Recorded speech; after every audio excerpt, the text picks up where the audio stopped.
I'm back on the project trying to knock out another bug which has occurred now. We've managed to get the transceivers, as you already know, transmitting wirelessly through the NFR24s. They're collecting the data from all these magnetometers that are glued to the ends of these tracks, and as you can see there is 3 breakout boards running individual magnetometers and transmitting the data wirelessly over the NFR24 transceivers. All the information is being collected by the master, and right now we're just trying to figure out the program so that we can run the data logger with the SD card in there. So what is the the master then receiving? Well, it's all the data, as you can see from the magnetometers. It's going to be spitting up different headings, and that's because they're all slightly out of a line. So when we do break the problem of this shield that we've got, like, just to explain here, we've got the ordinary Arduino Uno on the bottom, and then we've got the SD shield on the top with the SD logging card already in there.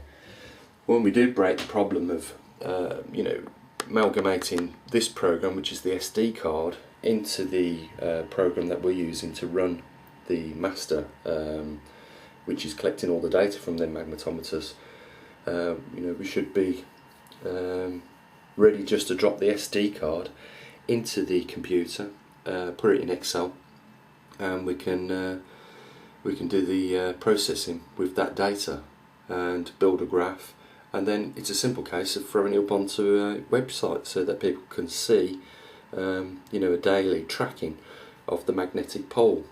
Because all we're interested in is not so much using the these magnetometers for the strength in gauze, because we're going to use a different sensor for that, and another system.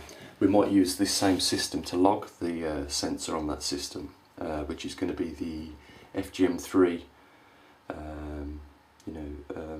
gauze measuring sensor. But the problem I'm having is, as always with this project, I've already integrated 2 programs in this one, which is the magnetometer program, the one that runs the magnetometers on each end of those tracks, and the NFR24s. Now, I had to build this program myself, pretty much, using some available libraries, but you still have to write the sketch so that the Arduinos do what you want them to do. And you can see we've got that working. It's collecting data, but it's not logging the data, and that's the next step. We want the SD card to start logging the data. Now I've got it logging part of the data, but it seems when it collects data, it shuts off the radio from receiving more data. So these are the sort of bugs that I have to run through, and they are very time consuming. A complete day yesterday, for instance, was wasted with no progress. I say that I'd learned a lot of what not to do, as is always the case with me. I just take the problem head on, and it's like you're in the dark, but you're just feeling your way around the walls just to find your way out, and that's the only way I can do it, because I'm not a programmer. Even though I've managed to write a sketch that can get this far using splitting 2 programs, we've now got to incorporate a 3rd program in this to get it logging the data. So it seems like I'm very close to finishing this project and having it usable, but I do know it's going to be some time integrating the SD logger program into this, and the problem is that we're having to use the same wires that we're using for the NFR to read to print onto the data logger.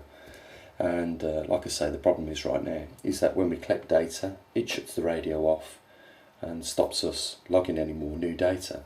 So that's what I've got to work out.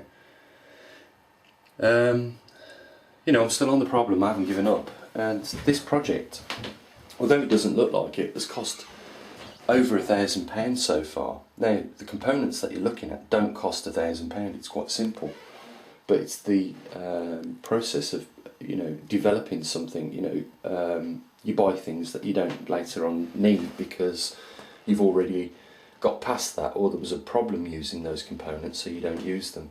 For instance, like, you know, I've got more than one data logger, and the data logger I've got is more complex than that one, but there's no point having all singing data loggers with you know, storage RAM on them to store information so you don't have to put it all onto the card. There's no point in having things like that when, you know, you haven't sussed out how to log data on something simpler. So, you know, there is components. I mean, you can see all those boxes there are all to do with this project. So, you know, like I say, I was just giving you an idea of where we were on this project. It's still ongoing and it's consuming a hell of a lot of time. It's just the way things are. You know, I would love someone just to say, you know what, give it me for a few moments and let me see what I can do. You know, a genius in programming and problem solving, and have them sorted out. I'd love that. But no one's come forward yet to this point. So, by the way, as you can see, we built a little workshop in the spare room. We've pretty much converted that now into, you know, this room into, you know, the electronics laboratory, or, you know, for other experiments and messing about with other things. Another thing I want to get into shortly is, you know, some of the projects that we've had. Those coils that we've had doing various different things, and some of the you know, motors that we've run. There's just a quick idea of some of the things we've built. We've got a H2O generator there, a small one, this thing. And the idea was to get something like this. I know it's looking a bit old, but it did generate H2O in small quantities, but to get, you know, utilise some of the benefits of like these pelter elements. You know, that when they get hot on one side and cold on the other, they start to produce electricity. Now I was thinking of using the exhaust of an engine to heat the peltier element up on one side, have a water jacket on the other side, and then use the electricity that we're generating off this to run H2O generator, either through direct electrolysis or you know, through fracturing with, you know, the signal generator here. But that's another project. I've got lots of other ideas that I want to get on with, but I really must put the time into this and get this finished. You know, it would be wonderful if I could have this all finished well before Christmas, but you know, it all depends on my luck with the programming. And that's it, guys. You know, I'm not going to rattle on because I haven't got much else to say. I know it's been a week before, you know, over a week now before I've done a last video, and I'm not going to talk about the drivel that everyone else is talking about. You know, I'm pretty sure we've all got our own ideas as to what's going on in the world with the economy, you know, and the state of play of worldly affairs with Russia recently losing a fighter jet. Like I said, you know, we're dealing with just ordinary people that just because they're running countries, that they are just simply the same as us. And, you know, we've all got the same mentality as children in the playground, haven't we? You know, it's obvious that when we start to see pushing and shoving, you know, it's not going to be long before we see, you know, fights breaking out. And that's where, in my view, we're heading. I mean, NATO, with regards to that downing of that Russian plane, just took that next step. You know, they've threw a punch, in my view, if we're using the analogy of two children in the playground, and you will see Russia retaliate in some form. Although I do believe that Putin is a little bit more cooler-headed and what we're starting to hear whispers of is some form of sanctions on Turkey. Well, it's a pity that people can't play nicely, isn't it? And like I say, I'm not going to really delve too much into that, but it does have implications for us all.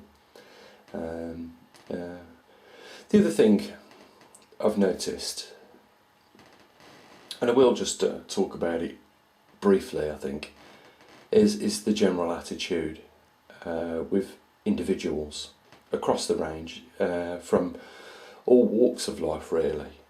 Just lately, and I can understand why it is. It's a very selfish attitude, and like I say, I can understand why people have got it, but I'm just asking you whether you've noticed it, because it's not a good thing that people are acting this way. I've showed you examples on my channel of the lack of just drive from some people. Let's just take for instance the comments on the channel. Some people can't even be bothered to thumb up a video. Yet 17,000 people have viewed that video, and you look at the comments. You've had probably 200 thumbs up and 100 thumbs down. Let's say, I'm just using that for an example, but it's the level of engagement that people are prepared to put themselves out. Now, these people are sitting in their homes, in front of a computer, and it's too much of an effort to even, thumb up the video or thumb down the video or even write a comment. I believe those people that write comments are more engaging in what's going on around them than those that just simply thumb up. But the problem is, a hell of a lot of people that can't even be bothered to simply thumb the video up or thumb it down. Now, I'd say that there's even lesser people that can be bothered to write a comment, and then when you're asking for support on projects, which is not just for yourself, which is for anyone that is concerned. Say, like in this instance with magnetometers and that, and building a magnetometer station that can monitor the Earth's magnetic fields, and you ask for a bit of support, and there's even less people that would do that. It's like we're dropping them through a sorting machine. They start out big, let's say these are the people that watch the videos, these big blocks, and as they fall through, you refine it down to smaller blocks, and the smallest blocks are the people that actually throw a donation in. But out of 17,000 blocks, there'll only be 2 or 3 small blocks, and those are the people that support these projects. And not just on this channel, there is a lot of other channels that are worth supporting. But we're putting ourselves out, and we're saying, look, if we can get a joint effort and we can get some sharing going, we can achieve let's just say more than nothing. If people hadn't supported me, the few that I've already, this project wouldn't be this far. I certainly wouldn't probably have the enthusiasm to do videos at all on YouTube.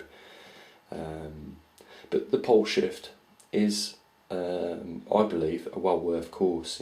We are living in a period of time, in my view as a scientist, where we're going through magnetic changes on this planet. It does appear that it is going through transition at the moment, and that's a rare time. To put it into perspective, 780,000 years since the last time it went through a reversal. So that's the importance to me of what times we're in. Can you think of anything else in mankind's history that has ever been as significant as this? And we hear people say, well, it would just be the case of a magnetic reversal. Well, do you really know that will be the case? Is that just your opinions on that? Because in my view, we just don't know, and the reason why we don't know is because we've got no recorded historical evidence of what actually took place during that reversal. Now, let's just say you know, like in the other video we was looking at the pyramids, let's just say there was advanced civilised cultures, and after the magnetic reversal, none of their electronics or technology worked. Whether it was through bombardment of, you know, cosmic rays, because our protection was down, the magnetosphere, or simply just having a reverse of the polarity stopped things working. You know, I'm not saying that that would be the case, because it would be odd if it was, because I mean we've got electronic components that work both on the North Pole as well as on the South Pole. But what does happen during the reversal, you know, and what are the effects after the reversal with our technology? I don't even think some people have even questioned that. Yes, they may have looked at the simple fact that the magnetosphere goes down, and that might have been, you know, the length of how much they actually looked into it. So you know, guys, I'm not going to rackle on too much. You know, I do appreciate your time, and the few that do help, I do appreciate that very much. You know, the link's down there if anyone else wants to contribute to some of the stuff we do on this channel, and some of the time that gets put into it. It's not compulsory, it's not mandatory, it's voluntary, guys. You know, it's up to yous, but it keeps things moving on this channel. The few donations that we get. So that's where we are with the magnetometer station. You know, that's you know, my views on a few things. You know, with regards to Russia, just a couple of kids in a playground having a push and shove. With regards to attitudes, well, I just don't know what it is that's causing the complacency of some people. You know, I do understand. You've got a mortgage, or you know, you've got your own bills, and you know, for that reason you're just looking after your unit. I can understand that, but if we all go out for ourselves, what sort of world we're going to be living in? Isn't it the case already, where the majority of people are going out for themselves, and they're prepared to sacrifice you know, certain things in order so that they can hold on to what they've got? It's a pity, because having a few businesses, knowing when something's going under, you sort of like see the signs of that. That's what I try and put across in some of the videos. You know, I've been here and I've seen these things taking place, and generally the more you try and save what you've got, instead of trying to improve the situation to prevent you losing it,